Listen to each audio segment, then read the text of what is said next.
பெற்றோர்களுடைய அழ பெற்றோர்களுடைய மனம் வேதனைப்படப்பட எவனோடு ஓடி போகிறார்கள். நல்லவனோ கெட்டவனோ அது மறுபுறம் இருக்கட்டும். எவனாவது ஒருவனோடு ஒரு பெண் ஓடி போகிறாள் என்றால், எவனாவது ஒருவன் ஒரு பெண்ணை கைப்பிடித்து இழுத்து கொண்டு போகிறான் என்றால் அவன் எவ்வளவு பெரிய துரோகம் செய்கிறான். அந்த ஆண்மகன் அந்த பெண்ணின் பெற்றோர்களுக்கும் சேர்த்து துரோகம் செய்கிறான். காதல் காதல் என்று இந்த பெற்றோர்களை கசைக்கு பிழியக்கூடிய இந்த பிள்ளைகள் செய்யக்கூடிய துரோகம் அல்லாஹ்வுக்கு இணை வைக்கிறதுக்கு அடுத்தபடி இருக்கக்கூடிய பெரும் பாவம். என் சகோதரர்களே, உனக்காகவே வாழக்கூடிய அந்த பெற்றோர்கள் என்ன உன்னை நடுக்காட்டில் விட்டு விடுவார்களா? நல்ல மாப்பிள்ளை தேடித்தர மாட்டார்களா? பெற்றோர்களை எல்லாம் தூக்கி தள்ளிவிட்டு தூக்கி அறிந்து விட்டு என்ன செய்கிறார்கள்? எவனோட ஓடி போகிறார்கள். இழந்து போன கற்புகள் எத்தனை தெரியுமா? ஓடிப்போன சோடிகள் எத்தனை தெரியுமா?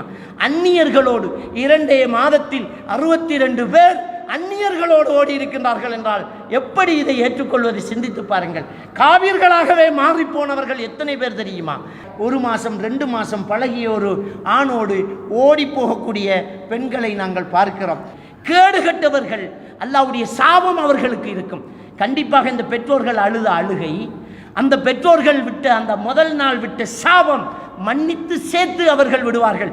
சாபம் உன்னை சுற்றி கொண்டிருக்கும். அவர்களிடம் ஹாய் சொன்னார்கள், ஹை லவ் சொன்னார்கள், கையை வெட்டினார்கள், காத்து நின்றார்கள், அவர்களுக்காக ரோட்டிலே நின்றார்கள், சுத்தினார்கள், உனக்காக என் உயிரை கொடுப்பேன் என்றார்கள், 6 உயிரை என்றார்கள் என்பதற்காக. உலகத்திலே மிகப்பெரிய ஒரு அநீதியான ஒரு விஷயம் இருக்குமாக இருந்தால் காதலித்து இன்னொரு ஆண்மகனோடு ஓடி போகக்கூடிய பெண்ணாகத்தான் நிச்சயமாக அது இருக்க முடியும். மானங்கெட்டு போய் அந்த சமூகம் ஒதுக்கி வைக்கப்பட்ட குடும்பமாக மாறிவிட்டதே, அதையாவது யோசிச்சு பார்த்தையா? யாரை பற்றியும் சிந்திக்காத ஒரு சுயநலவாதி இந்த காதலித்து ஓடி போகக்கூடியவர்கள். அவர்கள் அல்லாஹ்வுக்கு அடுத்தபடி செய்யக்கூடிய பெரும் பாவத்தை செய்கின்றார்கள். பெற்றோர்களை நோவினை செய்கிறார்கள். உன்னை எவ்வளவு நாளாக காதலிச்சாங்க உன் பெற்றோர்கள்? ஒரே இரவில் தூக்கி எறிந்து விட்டு ஓடினாயே. அவர்கள் நன்றி கெட்டவர்களாக நடக்கிறார்கள். கருவிலே சுமந்து யார் என்று முகம் தெரியாத நேரம் நேசித்த ஒரே ஒரு உறவு எல்லோருக்கும் பப்பாட்டிகள், பாம்பாட்டிக்கும் பப்பாட்டி என்று சொல்வதை போன்று இருக்கிறது. எல்லோருக்கும் பெண் தொடர்பு. சொன்னால் நாங்கள் காதலிச்சு கல்யாணம் முடித்தோம், 10 வருஷம் காதலிச்சோம். உன்னை விட இன்னொருவனோடு டச்சு வந்தால் 2ஆம் தாரமாக இன்னொருத்தியோடு தொடர்பு வைத்துக் கொள்வான். உன்னில் ஏதாவது குறையை தந்தால் காலிக்கோட்டிலே போய் நின்று விடுவான். ஆனால் நீ ஓடி போகிறாயே ஒருவன், உன்னை விட ஒரு அழகியை கண்டால் உன்னை கைவிட்டு விடுவான். 1 வருஷம் 2 வருஷம் என்றால் பார்த்துக்கொள். உனக்கு 18 வயசு என்றால் 19 வருஷம் நேசிக்கிறார்கள் உன் பெற்றோர்கள். இன்னொரு பெண்ணை எடுத்துக்கொண்டு ஓடுகிறான் என்றால் எவ்வளவு பெரிய துரோகம், எவ்வளவு மனிதனுடைய பலி. வரலாறு பின்னணியிலிருந்து இந்த பலஸ்தீனத்தை நாம் பார்க்கலாம்னு நினைக்கிறேன். யாரை பின்பற்றான்? யூத கிறிஸ்தவர்களை பின்பற்றி மஸ்ஜிதுல் அக்ஸா வெற்றி கொள்ளப்படும் என்றால் அது எப்படி? அன்புக்குரிய அருமை சகோதரர்களே, அல்லாஹ் சுப்ஹானஹு வ தஆலா அவனுடைய திருமறையிலே முக்கியமான விடயங்களை சோடியாக சேர்த்து சொல்லக்கூடிய ஒரு வழக்கம் உண்டு. அகீமுஸ் ஸலா, தொழுகை நிலைநாட்டுங்கள் என்று சொன்னால் அதோடு சேர்த்து வஆத்து ஜகாத்தையும் கொடுங்கள் என்று சொல்வார். அத்தீஉல்லா, அல்லாஹ்வுக்கு கட்டுப்படுங்கள் என்று சொன்னால் வஅத்தீஉ ரசூலுல்லாஹி ஸல்லல்லாஹு அலைஹி வஸல்லம் அவர்களுக்கு கட்டுப்படுங்கள் அப்படி என்று சொல்லுவான். யஅமுருன பில் மஅரூஃப், நன்மையை ஏவுங்கள் அப்படி என்று சொல்லும்போது ஏவுவார்கள் அப்படி என்று சொன்னால் வயன்ஹவுன அனில் முன்கர், தீமைகளை தடுப்பார்கள் என்பதையும் அல்லாஹ் தஆலா சேர்த்து அந்த சோடியாகவே சொல்லக்கூடிய பழக்கம் உண்டு. அதே மாதிரி அல்லாஹ் அவனை வணங்க சொல்லக்கூடிய இடங்களில் வகதா ரப்புக அல்லா தஅபுது இல்லா இய்யாஹு, அவனை மட்டுமே நீங்கள் வணங்க வேண்டும், அவனை தவிர வேறு யாருக்கு நீங்கள் இணை வைக்க வேண்டாம் என்று சொன்னபோது அடுத்து அல்லாஹ் தஆலா சேர்த்து சொல்கின்றான் வபில் வாலிதைனி இஹ்சானா, உங்கள் பெற்றோர்களிடம் நல்ல முறையில் நடந்து கொள்ளுங்கள் என்று அல்லாஹ் தஆலா சேர்த்து சொல்கிறான். வஷ்குர்லி, எனக்கு நீங்கள் நன்றி செலுத்துங்கள் என்று அல்லாஹ் தஆலா சொன்னபோது அதுக்கு அடுத்ததாக ஒலி வாலிதைன், நீங்கள் என்ன வஷ்குர்லி ஒலி வாலிதைக், உன்னுடைய பெற்றோர்களுக்கும் நன்றி செலுத்துங்கள் அப்படின்னு சொல்கிறான். அப்போ அல்லாஹ்வுக்கு நன்றியோடு நடந்து கொள்ள வேண்டிய ஒரு மனிதன் அல்லாஹ்வுக்கு அடுத்தபடி பெற்றோர்களுக்கு நன்றி உள்ளவர்களாக நடக்க வேண்டும். அல்லாஹ்வுக்கு வணக்கம் செலுத்தக்கூடிய ஒரு மனிதன் பெற்றோர்களிடம் நல்ல முறையிலே நடந்து கொள்ள வேண்டும் என்பதையும் அல்லாஹ் தஆலா சேர்த்தே சொல்வதை இந்த வசனங்களினூடாக நாங்கள் காணக்கூடியதாக இருக்கிறது. பெரும்பாவங்கள் அந்த பெரும்பாவங்களினுடைய அந்த இடத்தை அல்லாஹ்வுடைய தூதர் ஸல்லல்லாஹு அலைஹி வஸல்லம் அவங்க சொல்லும்போது, அழித்து விடக்கூடிய சபுல் மூபிகாத், அல்லாஹ்வுக்கு இணை வைத்தல் என்று அல்லாஹ் தாலா முதல்ல சொல்லி காட்டிட்டான். அதுக்கு அடுத்ததாக அல்லாஹ் தாலா சொல்லும்போது பெற்றோர்களுக்கு நோவினை செய்தல் என்பதையும் அல்லாஹ் தாலா சேர்த்து சொல்கின்றான். அப்போ அல்லாஹ்வுக்கு கட்டுப்படுதல், பெற்றோர்களுக்கு கட்டுப்படுதல், அல்லாஹ்வுக்கு நன்றி செலுத்துதல், பெற்றோர்களுக்கு நன்றி செலுத்துதல், அல்லாஹ்வை வணங்குதல், பெற்றோர்களிடம் நல்ல முறையில் நடந்து கொள்ளுதல், பெரும்பாவங்கள் அல்லாஹ்வுக்கு இணை வைத்தல், அதே மாதிரி பெற்றோர்களுக்கு நோவினை செய்தல் என்பதையும் சேர்த்து சொல்கிறான். நபிகள் நாயகம் ஸல்லல்லாஹு அலைஹி வஸல்லம் அவர்களிடத்திலே ஒரு நபித்தோழர் வந்து, யா ரசூலல்லாஹ், அல்லாஹ் ரசூலுக்கு அடுத்தபடி இந்த உலகத்தில் தோழமை வைத்துக் கொள்வது மிக முக்கியமான உறவு யாருக்கு என்று கேட்டபோது, உன்னுடைய தாய்க்கு என்று சொன்னார்கள். அடுத்து யாருக்கு யா ரசூலல்லாஹ் என்று கேட்டபோது, உன் தாய்க்கு என்றார்கள். அதுக்கு அடுத்தது யாருக்கு என்று கேட்டபோது, உன் தாய்க்கு. அதுக்கு அடுத்தது யார் என்று கேட்டபோது, உன் தகப்பனுக்கு என்று சொன்னார்கள். ஆக இந்த உலகத்தில் பிறந்திருக்கக்கூடிய நாம் மிக மிக நன்றி கடன் பட்டிருக்கிறோம். நம்மை ஒன்றுமில்லாமல் இருந்து படைத்து, நம்மை திசுவாக்கி உடல் உறுப்புகளை தீர்மானித்து இந்த உலகத்தில் மனிதனாக பிறக்க வைத்து, நமக்கு ஈமான் இஸ்லாத்தை தந்து இந்த உலகத்தில் வாழ்வழித்து வளங்களை எல்லாம் நமக்கு அள்ளித்தந்த அந்த அல்லாஹ்வுக்கு நாம் நன்றி செலுத்துவோம். அல்லாஹ்வுக்கு இணை வைக்கக்கூடாது, அல்லாஹ்விடம் நன்றி உள்ளவனாக இருக்க வேண்டும். அடுத்து அல்லாஹ் படைத்தாலும் அதை கருவிலே வைத்து நமக்காக சிரமப்பட்டு, நமக்காக வலி பொறுத்து, நமக்காக உழைத்து வியர்வை சிந்து, நமக்காக சிந்தித்து நித்திரை முழித்து, நமக்காகவே கஷ்டப்பட்டு நம்மை பெற்று வாழ வலித்து நாம் நல்லாரிக்க வேண்டும் என்று வாழ்த்தி, நாம் உழைத்ததையெல்லாம் நமக்கே தந்துவிட்டு, அவர்கள் சேர்த்து வைத்த சொத்துக்களை எல்லாம் நமக்கே வாரிசுகளாக அதை விட்டுவிட்டு நாம் நல்லா இருக்கிறோம் என்கிற மன திருப்தியோடு மறைந்துவிட ஆசைப்படுகிறார்களே, அந்த பெற்றோர்களுக்கு நாம் அடுத்து கண்ணியம் கொடுக்க வேண்டும்.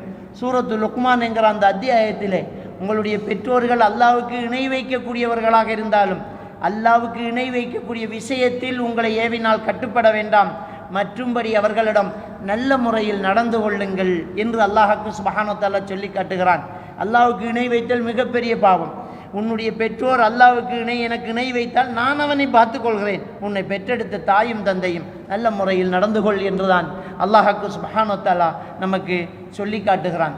அன்புக்குரிய அருமை சகோதரர்களே, இந்த பெற்றோர்களுடைய மதிப்பு தெரியாமல் இன்றைக்கு இருக்கக்கூடிய இளவட்டுக்கள் அவர்களுடைய நடவடிக்கைகளை மாற்றி அமைத்து கொண்டிருப்பது கண்ணூடாக காணக்கூடியதாக இருக்கிறது.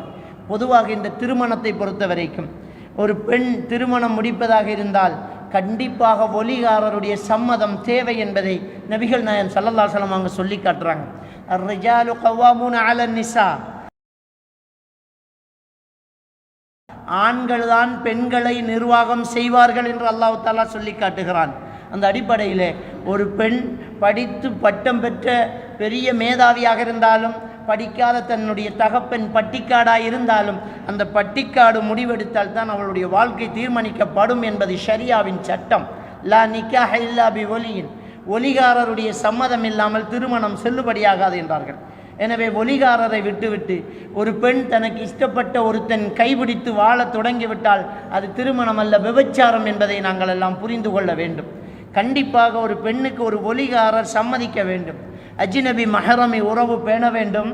ஒரு பெண் திருமணம் முடிக்கும் போது அந்த பெண்ணினுடைய ஒலிகாரர் தான் அந்த மாப்பிள்ளையை தீர்மானித்து முடிவு கட்டக்கூடியவராக இருப்பார். ஆனால் ஒரு பெண்ணுடைய சம்மதம் இல்லாமல் அவளுக்கு மனம் வெறுக்கக்கூடிய ஒரு மாப்பிள்ளையை திருமணம் முடித்து கொடுத்தாலும் அது செல்லுபடியாகாது என்பது நபி வழி. நபிகள் நாயகம் ஸல்லல்லாஹு அலைஹி வஸல்லம் அவர்களிடத்தில் ஒரு பெண்மணி வந்து, யா ரசூலல்லாஹ், என் தகப்பன் எனக்கு ஒரு திருமணம் முடித்து தந்து விட்டார், எனக்கு அதில் இஷ்டமில்லை, என்னுடைய சட்டம் என்ன என்று கேட்டபோது, நீங்கள் அந்த மணமகனை விவாகரத்து செய்யலாம், அதை விட்டு விலகி விடலாம் அப்படி என்பதை நபிகள் நாயகம் ஸல்லல்லாஹு அலைஹி வஸல்லம் அவர்கள் சொன்னார்கள். அந்த பெண் சொன்னார்கள், நான் அவரோடு வாழ்ந்து கொள்கிறேன், பெண்களுடைய உரிமை என்ன என்று தெரிந்து கொள்ளத்தான் கேள்வி கேட்டேன் என்று அந்த பெண்மணி சொன்ன செய்தி முஸ்லிம் கிரந்தத்திலே பதிவாயிருக்கிறது. எனவே ஒரு பெண்ணுடைய சம்மதம் இல்லாமல் திணிக்கவும் கூடாது, ஒரு பெண் தன்னுடைய சொந்த சம்மதத்தில் வாழவும் முடியாது, அதுக்கு ஒலிகாரருடைய சம்மதம் வேண்டும். எனவே இன்றைய இந்த திருமணங்களில் இந்த விஷயங்கள் புறக்கணிக்கப்படக்கூடிய விஷயத்தை நாங்கள் அவதானிக்கக்கூடியதாக இருக்கிறது. அப்போ திருமணம் என்பதை ஒரு பெற்றோர் முடிவெடுத்து அந்த பிள்ளைக்கு வாழ்வு கொடுக்க வேண்டும். குறிப்பாக பெண் பிள்ளைகள், அந்த பெண் பிள்ளைகளுக்கு அந்த பெண்ணை பெற்று அந்த தகப்பன் முடிவெடுப்பார். அவர்தான் ஒரு மாப்பிள்ளையை தீர்மானிப்பார். ஏன் அல்லாஹ் தஆலா இந்த ஷரியாவின் சட்டத்தில் இதை வைத்திருக்கிறான் என்றால், ஒரு பெண்ணால் ஒரு ஆண்மகனை தேர்வு செய்யும் போது முழு விடயங்களையும் முற்றுமாக அறிந்து கொள்ள முடியாது. அது அசாத்தியமான ஒரு விடயமாகும். அல்லது ஏதாவது ஒரு விடயத்தை மட்டும் வைத்துக்கொண்டு அதற்காக விரும்புகிறேன், என்னால் அவனை திருத்த முடியும் என்று நம்பிக்கை கொள்கிறார்கள். ஒரு சிலர் சொல்வார்கள், அவர்கிட்ட தொழுகை இல்லை, நான் திருத்துவேன். அவரிடம் சிகரெட் பாவனை இருக்கிறது, தூள் பாவனை இருக்கிறது, அவர் விற்றென்று சொல்லி இருக்கிறார் என்றெல்லாம் சில பெண்கள் சொல்லி தான் தோன்றித்தனமாக முட்டாள்தனமாக நெருப்பிலே விழக்கூடிய விட்டில் பூச்சிகளை போன்று திருமண வாழ்க்கைக்குள் நுழையக்கூடிய சம்பவங்களை எல்லாம் கேள்விப்படுகிறோம்.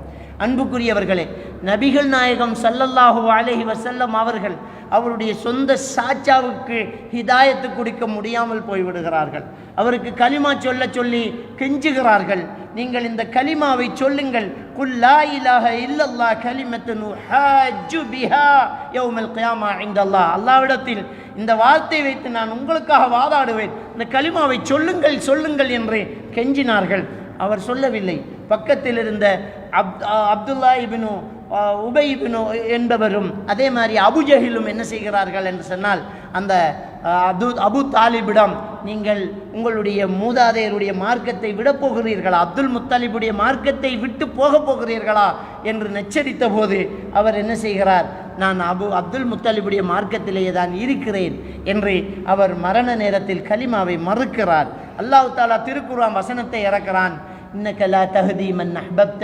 நபியே, நீங்கள் விரும்பியவர்களுக்கு உங்களுக்கு ஹிதாயத்து கொடுக்க முடியாது என்றாலும் அல்லாஹ் அவன் நாடியவர்களுக்கு ஹிதாயத்து கொடுக்கிறான். ஹிதாயத்து பெறக்கூடியவர்கள் யார் என்பதை அல்லாஹ் தான் நன்கு அறிகிறான் என்று அல்லாஹ்க்கு சுப்ஹானஹு வ தஆலா அவனுடைய திருமறை வசனத்தை இறக்குகிறான். எனவே அன்புக்குரிய இஸ்லாமிய சகோதரர்களே, இன்றைக்கு பெற்றோர்கள் எதையும் பார்ப்பார்கள், எல்லாவற்றையும் தேடுவார்கள் என்பதை பிள்ளைகள் மறந்து விடுகிறார்கள். அவர்களிடம் ஹாய் சொன்னார்கள், ஹை லவ் சொன்னார்கள், கையை வெட்டினார்கள், காத்து நின்றார்கள், அவர்களுக்காக ரோட்டிலே நின்றார்கள், சுத்தினார்கள், உனக்காக என் உயிரை கொடுப்பேன் என்றார்கள், 6 உயிரை என்றார்கள் என்பதற்காக 1 மாதம் 2 மாதம் பழகிய ஒரு ஆணோடு ஓடி போகக்கூடிய பெண்களை நாங்கள் பார்க்கிறோம். உலகத்திலே மிகப்பெரிய ஒரு அநீதியான ஒரு விஷயம் இருக்குமாக இருந்தால், காதலித்து இன்னொரு ஆண்மகனோடு ஓடி போகக்கூடிய பெண்ணாகத்தான் நிச்சயமாக அது இருக்க முடியும். காரணம், அவர்கள் அல்லாஹ்வுக்கு அடுத்தபடி செய்யக்கூடிய பெரும் பாவத்தை செய்கின்றார்கள். பெற்றோர்களை நோவினை செய்கிறார்கள். அவர்கள் நன்றி கெட்டவர்களாக நடக்கிறார்கள்.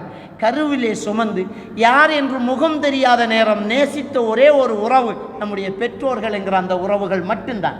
நம் கருவிலே உண்டாகும் போது பிள்ளை வயிற்றிலே என்ற ஒரு சொல் மட்டும்தான். ஆண் பிள்ளையா பெண் பிள்ளையா, கருப்பா சிவப்பா, குருடா செவிடா, நல்லதா கெட்டதா எதுவுமே தெரியாமல் பிள்ளை பிள்ளை பிள்ளை என்று தகப்பன் தலையிலையும் தாய் வயிற்றிலையும் சுமங்கிற ஒரு பாசத்தை பார்க்க வேண்டும் என்றால் அது பெற்றோர்களிடம் மட்டும்தான் பார்க்க வேண்டும். அந்த பிள்ளைக்காக இதை சாப்பிடக்கூடாது, இந்த பிள்ளைக்காக இதையெல்லாம் சாப்பிட வேண்டும், குனிந்து நிமிரக்கூடாது, இப்படி தூங்கக்கூடாது, இதை செய்யக்கூடாது, இதைத்தான் செய்ய வேண்டும் என்று பார்த்து பார்த்து நம்மை வளர்க்கிறார்கள். ஆனால் இன்னும் முகம் பார்க்கவில்லை. நமக்காக பெற்றோர்கள் எவ்வளவு தியாகம் செய்கிறார்கள். வெளிநாட்டிலே, அந்த அரபு தேசத்திலே கடல் கடந்து போய் எனக்கு ஒரு பிள்ளை வயிற்றில் வந்துவிட்டது, பிள்ளை இருக்கிறது, இன்னொரு பிள்ளை வளர்ந்து கொண்டிருக்கிறது, இந்த பிள்ளைக்கு சொத்து சேர்க்க வேண்டும் என்று இந்த பெற்றோர்கள் எல்லாம் வெளிநாட்டிலே போய் பாசத்துள்ள தாயை தகப்ப அந்த மனைவியை பிரிந்து இருக்கிறார்கள். அவர்களுக்கு இருக்கக்கூடிய உணர்ச்சிகளையும் அவர்களுக்கு இருக்கக்கூடிய ஆசைகளையும் அப்படியே அடக்கிவிட்டு பிள்ளைகள் நல்லா இருக்க வேண்டும் என்பதற்காக கடல் கடந்து போய் வேலை செய்யக்கூடிய பெற்றோர்கள் ஒரு இடுக்கு உருவமில்லை, ஒரு அடுக்கு கட்டிலே கஷ்டப்பட்டு தூங்குவது இந்த பிள்ளைகளுக்கு தெரியாது. அங்கு என்ன வேலை செய்கிறார்கள், எவ்வாறு வெயிலிலே கிடக்கிறார்கள், குளிரிலே எவ்வாறு நடுங்குகிறார்கள், சாப்பிடுகிறார்களா, சாப்பாடு வயிறு நிறைய கிடைக்கிறதா, இஷ்டப்படி அவர்கள் வாழ்கிறார்களா என்பதெல்லாம் தெரியாது. ஆனால் அவர்கள் இந்த பிள்ளைக்காக அந்த தியாகம் செய்கிறார்கள். பெருநாள் தினத்திலே நல்ல உடை உடுத்து குடும்பங்களை எல்லாம் போய் சந்தித்து குதூகலமாக இருந்து ஒரு நாள் பத்தாது இன்னொரு நாளும் சந்தோஷமாக இருக்க வேண்டும் என்று நாமெல்லாம் இங்கே ஊரிலே கும்மாளம் அடிக்கிறோம். ஆனால் வெளிநாட்டிலே இருக்கக்கூடியவர்கள் 99% பெருநாள் தொழுகையோடு உடுப்பை கலட்டிவிட்டு அழுது படுக்கிறார்கள். யாரோடு பேச, எந்த உறவை சந்திக்க, எங்கே போய் சமைத்து சாப்பிட, யாரோடு நிற்க, எந்த தெருவில் நிற்க, எந்த உறவை பார்க்க, எதுவுமே இல்லை. அந்த அறை தான். அந்த ரூமிலே போய் குப்புற விழுந்தால் அன்று முழுக்க அழுதே அவர்களுடைய காலங்களை கழிக்கிறார்கள். எதற்காக? இந்த பிள்ளைகள் நல்லா இருக்க வேண்டும் என்பதற்காக அந்த பெற்றோர்கள் அங்கு கஷ்டப்படுகிறார்கள். தாய்மார்கள் இந்த பிள்ளைகள் நல்லா வளர வேண்டும், ரோட்டிலே நிற்க வேண்டாம், சோல் கீழே விழுந்துடக்கூடாது, இடுப்பு தெரிய உடுக்கக்கூடாது, வெளியிலே ஆண்கள் நடமாட்டம் பார்த்து நடக்க வேண்டும் என்று பக்குவமாக இந்த பிள்ளைகளை வளர்த்து தாய் தன்னுடைய புருஷனை இழந்த வலியை மறந்து பிள்ளைக்காக தன்னை அர்ப்பணம் செய்கிறார். இப்படியெல்லாம் இங்கே இருக்கக்கூடிய பெற்றோர்கள் என்ன சாதாரணமாக நிற்கிறார்களா? இந்த பிள்ளைக்காகத்தானே ஓடுகிறார்கள், வேலை செய்கிறார்கள். தூங்க முடிகிறதா? சாப்பிட்டு விட்டு பகலெல்லாம் தூங்க ஆசை இருக்காதா? ஆனால் ஓட வேண்டும் வேலைக்கு, இந்த பிள்ளைகளுக்கு சேர்க்க வேண்டும், அடுத்த மாதம் சீட்டு கட்ட வேண்டும், வளவு துண்டு வாங்க வேண்டும், காணி ஒன்று எடுக்க வேண்டும், கல்லிலோடு பறிக்க வேண்டும் என்று ஓடி தெரியக்கூடிய பெற்றோர்களுடைய வலி எந்த பிள்ளைகளுக்கு தெரிகிறது?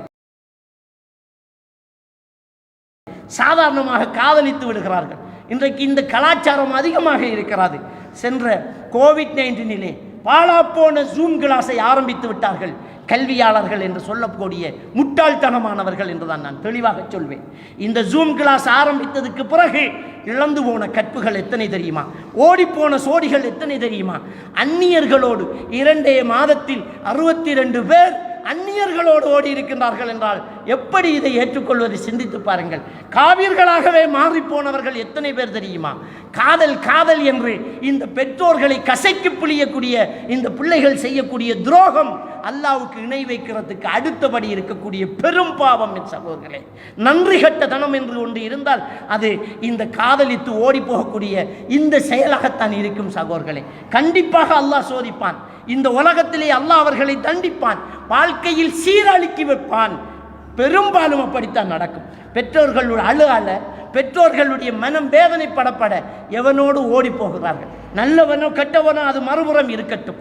எவனாவது ஒருவனோடு ஒரு பெண் ஓடி போகிறாள் என்றால், எவனாவது ஒருவன் ஒரு பெண்ணை கைப்பிடித்து இழுத்து கொண்டு போகிறான் என்றால் அவன் எவ்வளவு பெரிய துரோகம் செய்கிறான். அந்த ஆண்மகன் அந்த பெண்ணின் பெற்றோர்களுக்கும் சேர்த்து துரோகம் செய்கிறான். அவன் டபுள் துரோகியாக இருக்கிறான். இன்னொரு பெண்ணை எடுத்துக்கொண்டு ஓடுகிறான் என்றால் எவ்வளவு பெரிய துரோகம், எவ்வளவு மனிதனுடைய பலி. ஆணை பெற்ற பெற்றோர்களுக்கு ஆசை இருக்காதா? அந்த பிள்ளையை நான் நின்று திருமணம் முடித்து, நாங்கள் நின்று ஒலிமா கொடுத்து, நாங்கள் இந்த கல்யாணத்தை நடத்தி வைக்க வேண்டும் என்ற ஆசை அவர்களுக்கு இருக்காதா? உங்களுக்கு பொத்தி வளர்த்து கலர் தெரியாத நேரத்தில் உங்களுக்கு கலர் தேடிய கடையா அலைந்த அந்த பெற்றோர்களுக்கு உனக்கு ஒரு மணமகனை பார்த்து தர தெரியாதா? உனக்கு ஆயிப்போன, உனக்கு துப்புரவு செய்த அந்த கைகளால் உனக்கு ஒரு நல்ல மணமகனை தேடித்தர முடியாதா? உனக்காகவே வாழக்கூடிய அந்த பெற்றோர்கள் என்ன உன்னை நடுக்காட்டில் விட்டு விடுவார்களா? நல்ல மாப்பிள்ளை தேடித்தர மாட்டார்களா? பெற்றோர்களை எல்லாம் தூக்கி எறிந்து விட்டு என்ன செய்கிறார்கள்? எவனோடு ஓடி போகிறார்கள். எவ்வளவு காலம் பழகி ஓடுகிறார்கள்? 1 மாதம் 2 மாதம் பழகினோம் ஓடி விடுகிறார்கள். 6 மாதம் பழகினோம் ஓடி விடுகிறார்கள். புரிந்துகொள், உன் தாய் கருவில் சுமந்திருந்ததே 10 மாதம் பெண்ணே. உன்னை கருவில் வைத்திருந்ததே 10 மாதம். அதைவிட குறைவான காலம் நேசித்து விட்டு நீ ஓட பார்க்கிறாய். 1 வருஷம் 2 வருஷம் என்றால் பார்த்துக்கொள். உனக்கு 18 வயசு என்றால் 19 வருஷம் நேசிக்கிறார்கள் உன் பெற்றோர்கள். வயிற்றில் 1 வருஷம் உன்னை நேசிக்க தொடங்கினார்கள். இவ்வளவு நேசித்து உன்னை அள்ளி வளர்த்த அந்த பெற்றோர்கள் நீ எப்படி பிறந்தாலும் ஏற்றிருப்பார்கள். நீ கண்டறியாதவனாக பிறந்தாலும், கால்கை ஊனமுட்டவனாக பிறந்தாலும், மூளை வளர்ச்சியற்றவராக பிறந்திருந்தாலும், அசிங்கமாக பிறந்தாலும், அரைகுறை அறிவோடு பிறந்திருந்தாலும் உன்னை பொத்தி வளர்த்து உனக்காக தன் வாழ்க்கையை அர்ப்பணம் செய்வார்கள் உன் பெற்றோர்கள். ஆனால் நீ ஓடி போகிறாய ஒருவன் உன்னை விட ஒரு அழகியை கண்டால் உன்னை கைவிட்டு விடுவார். உன்னில் ஏதாவது குறையை தந்தால் காலிக்கோட்டில் போய் நின்று விடுவார். உன்னை விட இன்னொருவனோடு டச்சு வந்தால் 2ஆம் தாரமாக இன்னொருத்தியோடு தொடர் வைத்துக் கொள்வார். எல்லோருக்கும் பப்பாட்டிகள், பாம்பாட்டிக்கும் பப்பாட்டி என்று சொல்வதை போன்று இருக்கிறது. எல்லோருக்கும் பெண் தொடர்பு. சொன்னால் நாங்கள் காதலிச்சு கல்யாணம் முடித்தோம், 10 வருஷம் காதலித்தோம், 2 வருஷம் காதலித்தோம், இப்போ எனக்கு அநியாயம் பண்ணிட்டேன் நீ சொல்றியே, இது அல்லாஹ் உனக்கு தர்ற தண்டனை. உன்னை எவ்வளவு நாளாக காதலிச்சாங்க உன் பெற்றோர்கள்? ஒரே இரவில் தூக்கி எறிந்து விட்டு ஓடினாயே. இந்த சமுதாயத்தில் தலை நிமிர்ந்து நடக்க முடியாமல் தலை குனிகிற உன் பெற்றோரை நினைத்து பார்த்தாயா? உன் குடும்பத்துக்குள் நுழைய முடியாமல் கட்டுப்பட்ட உன் தாயின் நிலைமை கொஞ்சம் சிந்திச்சு பார்த்தாயா? உன்னுடைய இந்த அசம்பந்த போக்கால், உன்னுடைய இந்த கேடுகட்ட செயலால் உன் சகோதரிகளுக்கு மாப்பிள்ளை எடுக்க முடியாது, அதை கொஞ்சம் பார்த்தையா? உன் அண்ணனுக்கும் தம்பிக்கும் கேட்டு வைத்த கல்யாணமே அலைந்து போகிறது, யோசிச்சு பார்த்தாயா? மானங்கட்டு போய் அந்த சமூகம் ஒதுக்கி வைக்கப்பட்ட குடும்பமாக மாறிவிட்டதே, அதையாவது யோசிச்சு பார்த்தையா? யாரை பற்றியும் சிந்திக்காத ஒரு சுயநலவாதி இந்த காதலித்து ஓடி போகக்கூடியவர்கள், யாரை பற்றியும் சிந்திக்காத சுயநலவாதிகள், கேடுகட்டவர்கள், அல்லாஹ்வுடைய சாபம் அவர்களுக்கு இருக்கும். கண்டிப்பாக இந்த பெற்றோர்கள் அழுத அழுகை, அந்த பெற்றோர்கள் விட்ட அந்த முதல் நாள் விட்ட சாபம் மன்னித்து சேர்த்து அவர்கள் விடுவார்கள். சாபம் உன்னை சுற்றி கொண்டிருக்கும். நபிகள் நாயகம் ஸல்லல்லாஹு அலைஹி வஸல்லம் அவர்கள் சொன்னார்கள், நீ எதையாவது சாபமிட்டால் அந்த சாபம் வானம் வரை ஏறும், வெளியேற வழி இருக்காது, பூமியை நோக்கி திரும்பும், வெளியேற வழி இருக்காது, வலதால் இடதால் சுற்றும், வெளியேற வழி இருக்காது. நீ சபித்தவன் யாரோ அதனிடம் போகும், அதற்கு அது தகுதி உள்ளதாக இருந்தால் அதனிடம் சேரும், தகுதி இல்லைவென்றால் சாபமிட்டவனை வந்து சேரும். இது நபிகள் நாயகம் ஸல்லல்லாஹு அலைஹி வஸல்லம் அவர்கள் சொன்னது. ஒரு பெற்றோர் ஓடிப்போன ஒரு பிள்ளையை அந்த முதல் நாள் திட்டும் போது கண்டிப்பாக அது சாபத்துக்கு தகுதியான ஒரு பிள்ளைதான், சாபத்துக்கு தகுதியான ஒரு பிள்ளைதான். அன்புக்குரியவர்களே, அந்த சாபம் கண்டிப்பாக நம்மை வாட்டும், அந்த சாபம் கண்டிப்பாக வாழ்க்கையை ஆட்டும். அன்றைக்கு இல்லாமட்டாலும் நல்லா இருக்கிறோம், ஓடி போனவர் நல்லா வச்சிருக்கிறார் என்று நீ அங்கலாய்த்துக் கொள்ளலாம், சந்தோஷப்படலாம். சாவதுக்குள் ஒரு நாள் இந்த உலகத்தில் அந்த வலியை நீ அறிவாய், சாவதுக்குள் ஒரு நாள் அந்த வலியை நீ அறிவாய். அந்த பெற்றோர்கள் கண்ட வலியை, அந்த வேதனையின் கொஞ்சத்தையாவது நீ நிச்சயமாக அறிவாய். சாபம் அவ்வளவு சாபம் கடுமையானது. அல்லாஹ்வுடைய தூதர் சாபமிடா வலா தலாஅனு ஷையன், எதையும் சபிக்காதீர்கள், சாபம் பொல்லாதது என்று நபிகள் நாயகம் ஸல்லல்லாஹு அலைஹி வஸல்லம் அவர்கள் சொன்னார்களே, அந்த சாபம் பொல்லாதது. எந்த பெற்றோராக இருந்தாலும் அந்த முதல் நாள் சாபமிட்டுத்தான் தீருவார்கள். அதுக்கு பிறகு கண்ணீர் வடிப்பார்கள். ஒரு 4 நாள் போனால் சேர்த்து விடுவார்கள். என்ன செய்ய, ஊரில் நடக்காதா என்று தனக்குத்தானே சமாதானம் சொல்லிக் கொள்வார்கள். சிலர் வெட்கத்தில் ஊரை விட்டு வெளியூர் ஓடி விடுவார்கள், தலை நிமிர்ந்து நடக்க மாட்டார்கள். ஜமாத் தொழுகை முடிந்ததுக்கு பிறகு பள்ளிக்கு போவார்கள், சந்தியிலே நின்று பேசுவதை நிறுத்தி விடுவார்கள். குடும்பத்துக்குள் சிக்கல் வந்தால் தலைமை தாங்கக்கூடியவர்கள் எல்லாம் காணாமல் போகிறார்கள். இந்த பிள்ளைகள் செய்யக்கூடிய வேலையினால், இந்த பிள்ளைகளுடைய இந்த காரியத்தினால், அன்புக்குரிய அருமை சகோதரர்களே சகோதரிகளே, இந்த காதல் என்பது இந்த ஜூம் கிளாஸ் ஆரம்பித்ததுக்கு பிறகு கடுமையாக போய்விட்டது. முதல் முக்கியமான காரணம் இந்த ஃபோன். இந்த ஃபோன் இந்த பிள்ளைகளில் கையில் கொடுக்கப்பட்டது. படிப்பு படிப்பு என்று இந்த பிள்ளைகளுக்கு ஃபோன் கொடுக்கப்பட்டது. படிப்பை தவிர மற்றதெல்லாம் நடக்கிறது. நிறைய பெற்றோர்கள் ஃபோன் பண்ணுகிறார்கள். இன்னைக்கும் ஒருத்தர் ஃபோன் பண்ணுறார், பிள்ளை ஃபோனை கேட்காள், இல்லைண்டா தன்னைத்தானே மாய்த்து கொள்வேன், சூசைட் பண்ணுவேன் என்று சொல்றா. என்ன செய்ய அசரத்தன்னு கேட்க, சாவட்டும். நான் அவருக்கு சொன்ன பதில், சாவட்டும், பயப்படாதீர்கள். அல்லாஹ் தஆலா திருக்குர்ஆனில் சொல்லி காட்டுறான், லை யுஅখিরুல்லாஹு நஃப்ஸன் இதா ஜாஅ அஜலுஹா, எந்த ஒரு ஆத்மாவுக்கும் அதனுடைய உரிய நேரம் வந்து விட்டால் பிந்தாது. நேரம் பெறாமல் ஒருவர் மலையிலிருந்து குதித்தாலும் சாக மாட்டார். நேரம் வந்து விட்டால் அவர் மகத்துவமாக இருந்தாலும் செத்து போவார். விதி என்பது அதுதான். அல்லாஹ் தஆலா திருக்குர்ஆனிலே சொல்லிவிட்டான். சூரா அல் ஹதீத் 22வது வசனம், மா அஸாப மின் முஸீபத்தின் ஃபில் அர்தி வலா ஃபி அன்ஃபுசிக்கும், இந்த உலகத்திலும் உங்களிலும் நடக்கக்கூடிய ஒவ்வொரு பிரச்சனைகளும் இல்லா ஃபி கிதாபி மின் கப்லி அன் நபராஹா, உங்களை எல்லாம் படைப்பதற்கு முன்னால் அது எழுதிவிட்டது, எழுதிவிட்டான் என்று அல்லாஹ் தஆலா சொல்லி காட்டி விட்டான். சாக வேண்டும் என்று நஞ்சு குடிப்பவன் பிழைக்கிறான், வாழ வேண்டும் என்று மருந்து குடிக்கிறவன் சாகிறான்.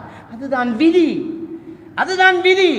உன் பிள்ளை மிரட்டுறான், நான் சாவேன், சாவு, செத்துப்போ. நீ இன்னொருத்தனை காதலித்து மானம் இழந்து மார்க்கத்தை இழந்து போவதை விட செத்துப்போ. போனை கொடுக்காதீர்கள். உங்க பிள்ளைகள்கிட்ட போனை குடிக்காதீங்க. போனை கொடுத்து தான் படிச்சு பட்டம் பெறுவான் என்றால் பட்டிக்காடாய் கற்போடு இருக்கட்டும். பட்டம் பெற்று கற்பிழந்து போவதை விட சிந்தித்து பாருங்க. எதுக்கு போன் கொடுக்கிறோம்? இந்த பொம்பளை பிள்ளைகள்கிட்ட போன், ஆண்ட்ராய்ட் போன், பெரிய போன்கள், டச் போன்கள், ஐபோன்கள், இந்த பிள்ளைகள்கிட்ட கொடுக்க. பேரண்ட்ஸ் நீங்களும் உங்களுக்கு தேவையில்லாத நேரங்கள் அந்த ஃபோனை பயன்படுத்தாதீங்க. இந்த ஃபோனால் நடக்கக்கூடிய அனாச்சாரங்கள் அதிகமாக இருக்குது. முஸ்லீம்கள் பொத்தாது, முஸ்லீம் அல்லாதவர்களோடு ஓடி போகக்கூடியவர்கள் எத்தனை பேர். அல்லாஹ் தஆலா மார்க்கமாக நமக்கு சொல்லக்கூடிய விஷயங்களை நாம் எடுக்கிறோம் இல்லையே. சூரா அல் மாயிதா 51வது வசனம் அல்லாஹ் சுப்ஹானஹு வ தஆலா சொல்லி காட்டுறான், யா அய்யுஹல்லதீன ஆமனு லா தத்தஹிதுல் யஹூத வன் நஸாரா அவுலியா. ஈமான் கொண்டவர்களே, யூதர்களையும் கிறிஸ்தவர்களையும் உங்களுடைய நேசகர்களாக, உங்களுடைய முன்னுதாரணங்களாக நீங்கள் எடுத்துக்கொள்ள வேண்டாம். யாரை இன்றைக்கு பின்பற்றுறான்? யூத கிறிஸ்தவர்களை பின்பற்றிட்டு இருக்கிறோம்.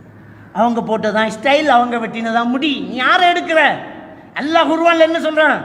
யூத கிறிஸ்தவர்களை நீங்க என்ன செய்யலாம்? உங்களுக்கு பாதுகாவலர்களாக ஏற்றுக்கொள்ள வேண்டாம். எப்படி முடி வெட்டுறான் பிள்ளை? எப்படி முடி வெட்டுறான்? வலிச்சு மேலே முடிய வைக்கிறான். இதுக்கு பெற்றோர்கள் காசு கொடுக்குறாங்க. ஒரு பெற்றோர்களுடைய கையால் ஆகாத தானம் இன்றைக்கு பிள்ளைகளுடைய தலையில் தெரியுது. அட்லீஸ்ட் மயிரை வெட்டுறதுல கூட ஒரு தகப்பனால் கட்டுப்படுத்த முடியாத கையால் ஆகாத தனம் இன்றைக்கு இருக்குதுண்டா எப்படி ஃபோனை பறிக்க போகிறீங்க? ஒரு பிள்ளை மயிறு வெட்டுறதுலேயே ஒரு தாய் தகப்பனுக்கு கை வைக்க இல்லாமல் போகுது. ஏண்டா இப்படி முடி வெட்டுறன்னு கேட்க முடியாத லட்சணம் இல்லாத பெற்றோர்கள் எப்படி பிள்ளை வளர்க்க போகிறீங்க? பிள்ளைகள் வளர்க்கல, பிள்ளைகள் வளருது. பிள்ளைகள் பெற்றோர்களை வளர்க்குறாங்க, பெற்றோர்கள் பிள்ளைகளை வளர்க்கல.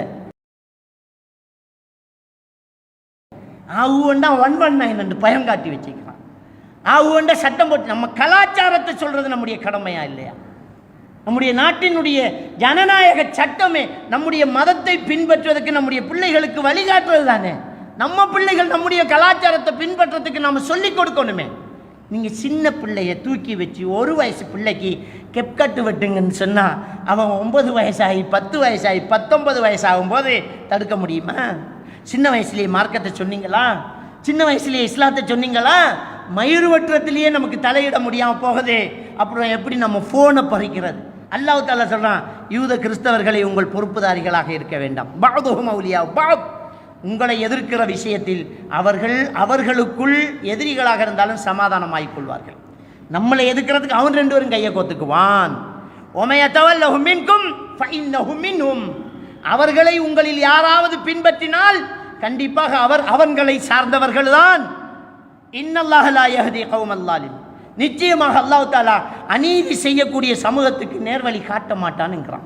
சூரா அல் முஜாதலா 22வது வசனம் அல்லாஹ் தஆலா சொல்லி காட்டுறான், லா தஜிது கௌமன் யுமினூன பில்லாஹி வல் யௌமில் ஆகிர் யுவாதுன மன் ஹாத்தல்லாஹு வ ரசூலஹு. அல்லாஹ் தஆலா சொல்லி காட்டுறான், நபியே, அல்லாஹ்வையும் அல்லாஹ்வுடைய தூதரையும் மறுமை நாள், அல்லாஹ்வையும் மறுமை நாளை ஈமான் கொண்டவர்களை, அல்லாஹ்வையும் அல்லாஹ்வுடைய தூதரையும் ஏற்றுக்கொள்ளாதவர்களை நேசிக்கக்கூடியவர்களாக நீ காண மாட்டாய் என்கிறான் அல்லாஹ். கண்டிப்பாக நடக்காது. அல்லாஹ்வையும் மறுமை நாளை ஈமான் கொண்ட இந்த மூமின்கள் அல்லாஹ்வையும் அல்லாஹ்வுடைய தூதரையும் ஏற்றுக்கொள்ளாதவர்களை நேசிக்கக்கூடியவர்களாக சத்தியமாக நீ காண மாட்டேங்க அல்லாஹ். அப்போ நேசிச்சா அவன் மூமினா? நீ காவிரை நேசிட்டு இருக்கிறான். ஒரு நடிகர் தோளை கை போட்டோடனே ரொம்ப பெருமையாக நினைக்கிறான். ஒரு நடிகரோட நின்றுட்டோன்னு சொன்னால் அது பெரியதாக போகுது. ஒரு காவிரை நேசிக்கிற, ஒரு காவிரோட ஓடி போக பார்க்குற, காதலிக்கிறாங்க. எனக்கு ஒரு கேர்ள் ஃப்ரெண்டுக்கு சூப்பர் ஃபிகருங்கிறான். பார்த்தா காவிரம். அல்லாஹ்வையும் அல்லாஹ்வுடைய தூதரையும் நேசிக்காதவர்கள். காவிர் என்றால் அல்லாஹ்வையும் அல்லாஹ்வுடைய தூதரையும் ஏற்றுக்கொள்ளாதவர்கள். அல்லாஹ்வையும் அல்லாஹ்வுடைய தூதரையும் ஏற்றுக்கொள்ளாதவர்களை அல்லாஹ்வையும் அல்லாஹ்வுடைய தூதரை ஏற்றுக்கொண்டவர் நேசிப்பானா? நம்ம உயிருக்கு விட மேலா மதிக்கிறதான அல்லாஹ். அல்லாஹ்வையும் அல்லாஹ்வுடைய தூதரையும் உயிரை விட மேலா மதிக்கிறோமே. உயிரை விட மேலா மதிக்கிறவரை ஏற்றுக்கொள்ளாதவரை நாம் எப்படி மதிக்கிறது? உங்கள் பாப்பா உமாவை நடு ரோட்டில் வச்சு திட்டினவனை கூப்பிட்டு விருந்து கொடுப்பீங்களா? குறைக்க கணக்கு தேவை. உன் பொண்டாட்டி ஒருத்தன் திட்டுறான், நீ உசுருக்கு உசுராக நேசிக்கிற உன் மனைவியை ஒருத்தன் திட்டுறான், உன் பொண்டாட்டியை பேசிங்கிறான். மச்சாண்டு தோளை கை போடுவியா? நீ தோளை கை போட்டால் என்ன சொல்லுவான் உன் பொண்டாட்டி? நீ தான் பிளான் பண்ணிக்க, நீ அவனை சேர்ந்தவன் தான், அப்போ நீயும் என்னை திட்டினதுக்கு சமந்தான்னு சொல்லுவாளா இல்லையா? அல்லாஹ் ரசூலை ஏற்றுக்கொள்ளலை, நீ கூப்பிட்டு தலைக்கு மேலே வச்சா அப்போ நீ அல்லாஹ் ரசூலை நேசிக்கலை தானே? அப்போ ஒரே வருஷத்தில் அல்லாஹ் தஆலா சொல்லிட்டான். என்ன சொல்லிட்டான்? நபியே, அல்லாஹ்வை மறுமை நாளை ஈமான் கொண்டவர்களை, அல்லாஹ்வையும் அல்லாஹ்வுடைய தூதரையும் வெறுக்கக்கூடியவர்களை நேசிக்கக்கூடியவர்களாக நீங்கள் பெற்றுக்கொள்ள மாட்டீர்கள். வலவ் கானு ஆபாஹும், அவர்கள் பெற்றோர்களாக இருந்தாலும் மனசுக்குள்ள நேசிக்க மாட்டார்கள். அவ் அபுனாஹும், பிள்ளைகளாக இருந்தாலும் மனசுக்கு நேசிக்க மாட்டார்கள். அவ் இஹ்வானஹும், சகோதரர்களாக இருந்தாலும் மனசில் இடம் இருக்காது. அவ் அஷீரத்தஹும், நெருங்கின உறவினர்களாக மாமா மாமி மச்சியாக இருந்தாலும் இஞ்ச இடம் இருக்காது. நல்ல முறையில் நடந்துக்கும். அல்லாஹ்வையும் அல்லாஹ்வுடைய தூதரை ஏற்றுக்கொள்ளாதவர்களுக்கு ஆபத்துக்கு உதவும், ஏமாற்ற மாட்டோம், பொய் சொல்ல மாட்டோம், புராடு பண்ண மாட்டோம், உதவி கேட்டால் உதவி கொடுப்போம். செஞ்சோமா இல்லையா? சுனாமியில் அந்நிய ஜாதிகளுடைய ஜனாசாக்களை போய் எடுத்து அடக்கம் பண்ணினோம். வெள்ளப்பிரளயம் வந்தால் முதல்லே நம்ம கொண்டு போய் சமைச்சு கொடுத்தோம். அனர்த்தம் கொண்டு வந்தால் நம்மளே ஓடிப்போய் உதவி செஞ்சோம், கை கொடுத்தோம். மனிதன் என்ற அடிப்படையில் உதவி செய்வோம். மனசுக்குள்ளே தூக்கி வைக்கிறதுக்கு அல்லாஹ்வை நேசிக்கணும். அவர் அல்லாஹ்வுடைய தூதரை நேசிக்கணும். அதுதான் ஈமான். அப்படிங்கிற விஷயத்தை சூரா அல் முஜாதலா 22வது வசனத்தில் சொல்கிறான். சூரத்துல் பக்ரா 220வது வசனத்தை எடுத்து பாருங்க. ولا تنكحوا المشركات حتى يؤمن ولا أمة مؤمنة خير من مشركة ولو أعجبتكم. அல்லாஹ் தஆலா சொல்றான், முஷ்ரிக்கான பெண்களை திருமணம் முடிக்க வேண்டாம். அல்லாஹ்வுக்கு இணை வைக்கக்கூடிய பெண்களை நீங்கள் திருமணம் முடிக்க வேண்டாம். அவங்க ஈமான் கொள்ளாத வரையில் முஷ்ரிக்கான பெண்களை திருமணம் முடிக்க வேண்டாம். ஈமான் கொண்டாது வேற விஷயம். ஈமான் கொள்ளாமல் நீங்கள் முடிக்க வேண்டாம். சிலர் முடித்து களிமா சொல்லி கொடுக்குறேன். களிமா சொல்லி அவள் இஸ்லாத்துக்கு வந்துட்டா கல்யாணம் முடி. சிலர் சொல்லுவாங்க, நான் விரும்புகிறோம் அவர் இஸ்லாத்துக்கு வாரண்டுட்டார், வரட்டும், வாழ்ந்து காட்டட்டும், அதுக்கு புறவு முடி. அப்போ அவர் ஈமான் கொண்டதுக்கு அப்புறம் தான் கல்யாணம் முடிக்கலாம், இல்லாமல் முடிக்க வேண்டாம். அவளை விட ஒரு மூமினான அடிமை உனக்கு சிறந்தவள். அவள் ஒலவ் அஜபத்கும், உன்னை ஆச்சரியப்படுத்தும் அழகு தேவதையாக இருந்தாலும் சரி, உன்னை ரொம்ப பிரமிக்க வைக்கக்கூடிய ஒரு அழகான ஒரு ஆளாக இருந்தாலும், அந்தஸ்து கூடின ஆளாக இருந்தாலும், அவளை விட ஒரு அடிமை மூமின் சிறந்தது உனக்கு. தொடர்ந்து அல்லாஹ் தஆலா சொல்றான், வலா துன்கிஹுல் முஷ்ரிகீன், பெண்களே முஷ்ரிக்கான அல்லாஹ்வுக்கு இணை வைக்கக்கூடிய ஆண்களை நீங்கள் திருமணம் முடிக்க வேண்டாம். வலா அப்து முஃமினுன் கைரும் மின் முஷ்ரிக், அதை விட ஒரு மூமினான அடிமை உங்களுக்கு சிறந்தது. வலவ் அஅஜபக்கும், உங்களை ஆச்சரியப்படுத்தும் அழகர்களாக அவர்கள் இருந்தாலும் சரி, உங்களை பிரமிக்க வைக்கக்கூடிய அளவுக்கு அவங்க இருந்தாலும் சரி, முடியாது, கல்யாணம் முடிக்கக்கூடாதுங்கிறான். அப்போ இதெல்லாம் எங்கே பார்க்கப்படுது? யாரோட ஓடி போகிறா இவ? அப்போ அந்நியர்களோடு ஓடி போகிறா, அந்நியர்களை லவ் பண்ணுறாங்கிறான், ஃபேஸ்புக்கு ஃப்ரெண்டான், வாட்ஸ்அப்பு ஃப்ரெண்டான். இதில் கல்யாணம் முடிச்சாக்களுக்கு வேறு ஃப்ரெண்டு, கல்யாணம் முடிச்சதுக்கு பிறகு அது என்ன ஃப்ரெண்ட்ஷிப், அது புருஷன், அது வேற, இது ஃப்ரெண்ட்ஷிப். அந்த ஃப்ரெண்ட்ஷிப்பில் என்ன இருக்கான்? மார்க்கம் சொல்லி கொடுக்குற ஃப்ரெண்ட்ஷிப். ஹதீஸு கேட்ட ஹதீஸ் சொல்லி கொடுப்பாங்களாம். என்ன மார்க்கம்ட்ட கேட்டோ, ஏன் அவனுக்கு ஒரு ஆம்பளை மௌலவி இல்லையா? சில மௌலவிமார்கள் பெண்களுக்கு தனி நம்பரில் 12 மணிக்கும் கால் பண்ணி மார்க் ஹதீஸ் பேசுகிறாங்களாம். அல்லாஹ் தஆலா சூரா அல் அஹ்ஸாப் 32வது வசனத்தில் சொல்லிட்டான், வலா தக்தஅன பில் கவுல், குலைந்து பெண்களை அந்நியர்களோடு பேசாதீர்கள், அந்நியர்களோடு பேச வேண்டாம். அப்படி பேசினால் எவனுடைய உள்ளத்தில் அந்த காமம் என்கிற நோய் இருக்கிறதோ அவன் உன்னை ரசிக்க தொடங்குவான். வகுல்ன கௌலன் மஅரூஃபா, பேசக்கூடிய ஒரு வாய்ப்பு சந்தர்ப்பம் வந்துட்டு அப்படின்னு சொன்னால் ஒரே பேச்சாக பேச்சு முடிச்சிருங்கிறான் அல்லாஹ். கொள் வருது, பாப்பா இருக்காரா? பாப்பா இல்லை, அவ்வளோதான். நீங்கள் யார்? உனக்கு எதுக்கு? எங்கேருந்து பேசுகிறீங்க? இதெல்லாம் உனக்கு எதுக்கு? அப்புறம் பேசுங்க. எங்கேயோ கேட்ட குரல் மாதிரி இருக்கு, இதெல்லாம் உனக்கு தேவையா? பேசாத. வகுல்ன கௌலன் மஅரூஃபா, தேவையான விஷயத்தை மட்டும் தெளிவாக பேசிட்டு வச்சுடு. ஒரு வியாபாரம் பண்ணுற நீ வியாபாரமாக பேசினா வியாபாரத்தோடு முடிச்சுடு. அப்புறம் நீங்கள் எந்த ஊர், எப்படி போவீங்க, இதை எப்படி எடுத்துகிட்டு போவீங்க, எப்படி சமைக்க போகிறீங்க, இதெல்லாம் உனக்கு தேவையா? ஆணோ பெண்ணோ, அந்நியர்களோடு மௌலவியாக இருந்தாலும் சரி, மௌலவியாவாக இருந்தாலும் சரி, நீ எப்படி பேசிட்டு இருப்பேன்? அப்போ காதல்ங்கிறது ஒரு சப்ஜெக்டு, கல்யாணம் முடித்தவங்களுக்கு பாய் ஃப்ரெண்டு கேர்ள் ஃப்ரெண்டு இன்னொரு சப்ஜெக்டு. இதெல்லாமே இன்றைக்கு ஒரு பெரிய ஒரு சாபக்கேடாக போயிட்டு இருக்குது. மானங்கட்ட ஒரு வேலை நடந்துக்கிட்டு இருக்குது. அன்புக்குரிய இஸ்லாமிய சகோதரர்களே, இன்னைக்கு நடக்கக்கூடிய பெரிய பாவம், போதை வஸ்தை விட வேகமாக போயிட்டு இருக்கக்கூடிய ஒரு பாவம் என்னென்றால், அஜ்னபி மஹரமி உறவு பேணப்படாமல் அந்நிய ஆண்களோடு பெண்களும் அந்நிய பெண்களோடு ஆண்களும் தொடர்பு வைத்துக்கொண்டு அது முஸ்லீமாக இருந்தாலும் சரி முஸ்லீம் அல்லாதவர்களாக இருந்தாலும் சரி நீ எப்படி பேசுவ, எப்படி தொடர்பு வைப்ப, எப்படி மனசுக்குள்ளே வைப்ப, எப்படி நீ நேசிப்ப, உன் பொண்டாட்டிக்கு வச்சிருக்கிற இடத்த நீ எப்படி இன்னொருத்திக்கு வைப்ப, உன் புருஷனுக்கு வச்சிருக்கிற இடத்துல எப்படி இன்னொருத்தனை வைப்ப முடியாவே. எப்படி அந்த நேசம் பெறும்? நாங்களே ஃபோனை வச்சுக்கிட்டு நோண்டி நான் பிள்ளைக்கிட்ட எப்படி ஃபோனை இல்லைன்னு சொல்லுவேன். ஃபோனை கேட்டு பிள்ளை அடம் பிடிக்கும். நம்ம ஃபோனை பப்ளிக்காக கேட்க நான் லவ் பண்ணுற பிள்ளைன்னு தெரிஞ்சு ஃபோனை கொடுக்குறோமே, அவன் சத்தியம் பண்ணுவான். வல்லாஹி அல்லாஹ் மீதானையா அவனை விட்டுட்டாங்கம்பா. சத்தியத்தை நம்புறியா நீ? இந்த பிள்ளைகள் சொல்லக்கூடிய சத்தியத்தை நம்புறியா நீ? இந்த சத்தியம் பண்ணுற 90 பேர் என்ன செய்யலை, 100ல் சத்தியத்தை உண்மையாக பண்ணலை. நான் செய்கிறதே பாவம் துணிஞ்சிட்டா சத்தியங்கிறதெல்லாம் அவளுக்கு ஒரு சின்ன விஷயமா போகும். அல்லா மேலே சத்தியம் பண்ணிக்கிட்டே அவனோட தொடர்பாக இருப்பா. விட்டேன்னு நம்பி ஃபோனை திரும்ப கொடுக்குறேன், அந்த ஃபோனை கொடுத்துட்டேன்டா கெட்ட நீ, அவ்வளோதான். திரும்ப அந்த ஃபோன் அந்த பிள்ளைகள் மிரட்டுது, ஒட்டைக்குது, ஜன்னலில் ஒட்டைக்குது, கதவை ஒட்டைக்குது, சத்தம் போட்டு கத்துது, பக்கத்து வீட்டுக்காரன் மிரட்டுங்குது, மிரட்டுது, சூசைட் பண்ண போங்க, சாப்பிட மாட்டேங்குது. மயங்காதீங்க, சாக மாட்டான். 10 நாள் சாப்பிடாட்டியும் சாக மாட்டா. ஜன்னலில் உடைக்காதா, கையை உடைச்சிது. ஜன்னலை நீ உடைக்கிற, கையை உடைச்சி போடு, காலை கட்டி போடு. ஃபோன் இல்லாட்டி நான் சூசைட் பண்ணுவேங்கிறா. செத்து போகட்டும். அடக்கம் பண்ணால் ஒரு நாள் அழுகையோட முடிந்து போகும். ஆனால் மானங்கட்ட விஷயம் செய்தால் இந்த ஊரே சேர்ந்து காரி துப்பும், கேவலமாகும். ஒரு விபச்சாரியாக அவள் போடுறாள். அவள் விபச்சாரம் செய்கிறத விட இப்படி எப்படி போனாலும் நரகம்தான். சிந்திச்சு பாருங்க. ஆனால் சாக மாட்டாங்க, சாக மாட்டாங்க.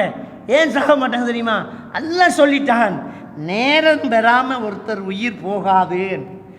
அவக்கு அப்படித்தான் எழுதப்பட்டிருந்தா போவான்.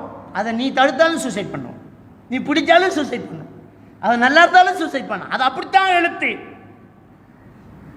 ஒரு மரத்தில் இருக்கிற இலை கூட அல்லாவுடைய நாட்டம் இல்லாமல் கீழே விழாது என்றால் இளவு அல்லாவுடைய நாட்டம் இல்லாமல் நடக்க போகுது. அல்லாட நாட்டத்தில் நடக்க போகுது. மிரட்டலுக்கு பயந்து பாவத்துக்கு துணை போகாதீர்கள். பிள்ளைகளிடம் ஸ்ட்ரிக்டாக ரொம்ப கவனமாக இருங்க. இதுக்கு முதலையே மார்க்கத்தை ஒழுங்காக சொல்லி கொடுத்திருந்தா, அஜ்னபி மஹரமை உறவு பேணி இருந்தால் இந்த அளவுக்கு பிரச்சனை நீடிச்சிருக்காது. பிள்ளைகள் படிக்கணும்னு ஆசைப்பட்டு எங்கே கிளாஸுக்கு அனுப்புகிறோம்? அந்நியர்கள்கிட்ட போய் கிளாஸுக்கு அனுப்புகிறோம். முஸ்லீம்கள்கிட்டயோ முஸ்லீம் அல்லாதவர்கள்ட்டையோ கிளாஸுக்கு அனுப்புகிறோம், நைட் கிளாஸுக்கு அனுப்புகிறோம், தனியாக ஹோம்ஒர்க் செய்ய விட்றோம், குரூப் ஹோம்ஒர்க் செய்ய விட்றோம். எல்லாம் செஞ்சுட்டு ஓடி போனது பிறகு தான் தலையில் அடிச்சுக்கிறோம். அப்படி ஒரு மானங்கட்ட படிப்பு தேவையில்லை. பிள்ளைகள் மார்க்கத்தோடு இருந்தால் போதும், இஸ்லாத்தோடு இருந்தால் போதும். நம்முடைய நோக்கம் டிகிரி இல்லை சகோதரர்களே, நம்முடைய நோக்கம் சொர்க்கம். சொர்க்கத்துக்கு போகிறதா நம்முடைய நோக்கம். சொர்க்கம் போகிற நல்ல பிள்ளையாக இருந்து டிகிரி முடித்தா பிரயோசனம்தான். கல்வி என்கிறது கலாச்சாரத்தை மிதிச்சுக்கிட்டு போன அந்த நாட்டுக்கு ஆபத்தானது, நாட்டுக்கு ஆபத்து. கல்வி என்கிறது கல்வி தேவை, நாட்டுக்கு கல்வி தேவை. நாட்டுக்கு கல்வி தேவை. அந்த கல்வி இறையச்சம் இல்லாத கல்வியாக இருந்தால் அந்த கல்வியால் தான் அந்த நாட்டை அழிக்கப்படுறான். இந்த குண்டு வைக்கிறவன் கல்வி நல்லா படித்தவன், டைம் பம்ப் செட் பண்ணுறான், அவன் குண்டு வைக்கிறான், டைம் பம்ப் செட் பண்ணுறான், உலகத்தை அழிக்கிறான். அணுகுண்டு வைக்கானுன்னா அவனை போல யாரும் படிச்சில்லை, நல்ல படிப்பு அவன், ஆனால் நாட்டை நாசமாக்குறான். அவன் இறையச்சம் உள்ள படிப்புள்ளவனாக இருந்தால், அல்லாஹ்வை பயந்து படித்தால் அவன் நாட்டை நாசமாக்குறான். நம்ம பார்த்தோமே, ஒரு சின்ன பச்சை குழந்தைட கிட்னியை காசுக்காக களவெடுத்த டாக்டர், அவன் படித்தவன்.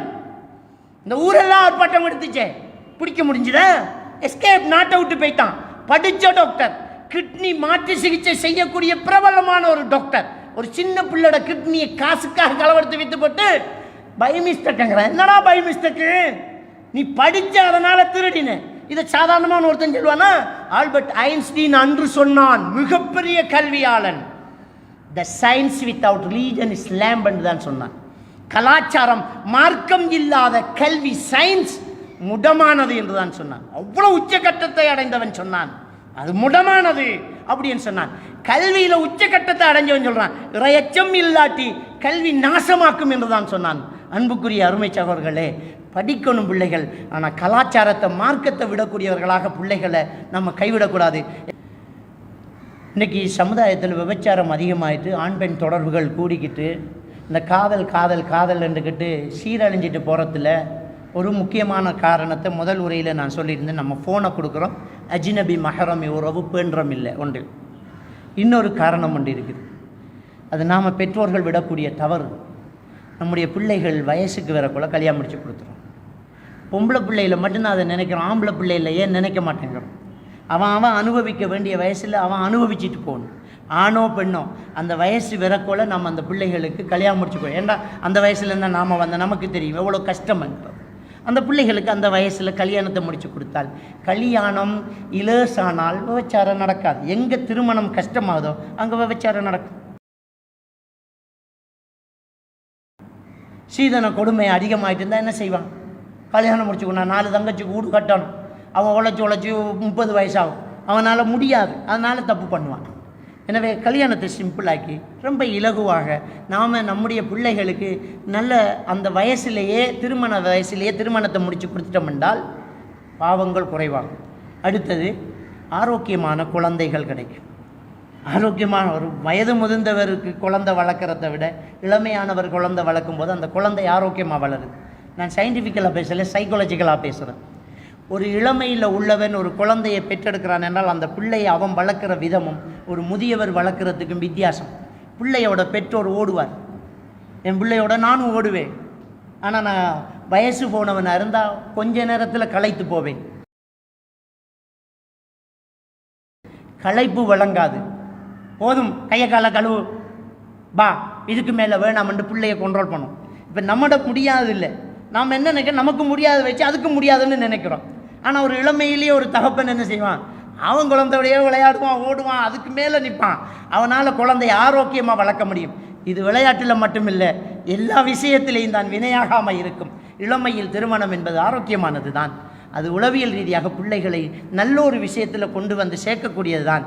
எனவே இளமையில் நம்முடைய பிள்ளைகளுக்கு திருமணத்தை நாம் முடித்து கொடுக்கிறது இந்த பாவங்கள் நடக்காமல் இருக்கிறதுக்கு முக்கியமான ஒரு காரணமாக அமையும். எல்லாம் வல்ல அல்லாஹ் சுப்ஹானஹு வ தஆலா நம் அனைவரையும் ஈமானோடு வாழ வைத்து ஈமானோடு மரணிக்க செய்வானாக. வாஹிரு தஅவானா அல்ஹம்துலில்லாஹி ரப்பில் ஆலமீன். பயங்கரமான முறைகளே கிட்டத்தட்ட 15,000 குழந்தைகள் கொலை செய்யப்பட்டிருக்கிறாங்க. 1-2 பிள்ளைகள் அல்ல, 15,000 பிள்ளைகள் கஃனிடப்பட்டு இங்கே வைக்கப்பட்டால் அது எவ்வளவு நீண்ட ஒரு தூரத்துக்கு உங்களுக்கு தெரியும். கிட்டத்தட்ட 10,000 பெண்கள் கொலை செய்யப்பட்டிருக்கிறாங்க. அதுல குறிப்பா 6,000 பேர், 6,000க்கு மேற்பட்டவர்கள் கர்ப்பிணி தாய்மார்கள், வயிற்றில குழந்தைகளை சுமக்கக்கூடியவர்கள். எக்கச்சக்கமான பிள்ளைகள் அனாதையாக்கப்பட்டிருக்கிறாங்க. வாப்பா இல்ல,